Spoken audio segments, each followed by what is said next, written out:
Basi siku moja makutano walipojua kwamba Yesu yupo mjini, walimfuata. Naye Yesu akawakaribisha, akanena nao kwa kuwafundisha habari za ufalme wa Mungu na kuwaponya wale wenye haja ya kuponywa.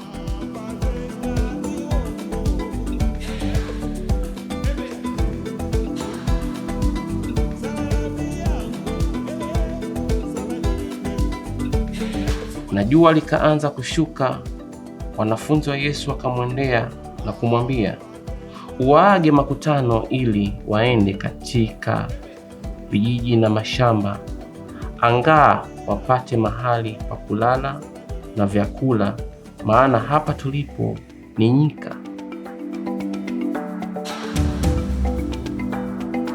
Yesu akamwambia, wapeni nyinyi chakula.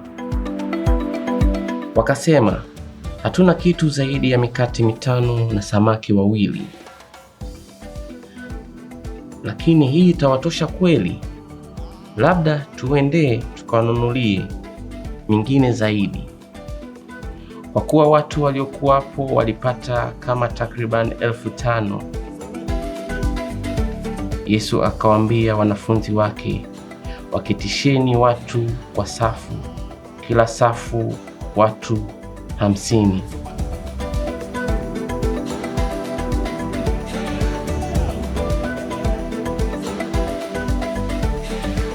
Naye Yesu akaitwaa ile mikate 5 na wale samaki 2, akatazama juu mbinguni, akavibariki.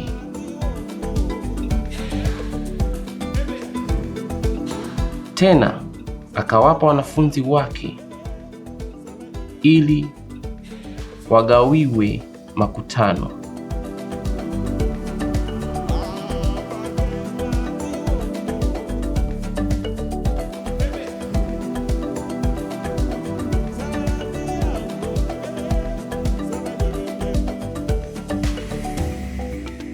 Wakala wakashiba wote.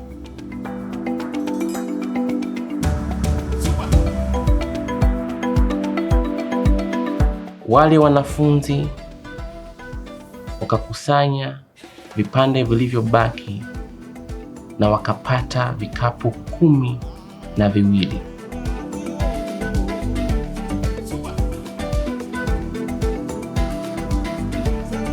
Katika yote Yesu aliwalisha wanaume 5,000 pamoja na wanawake na watoto.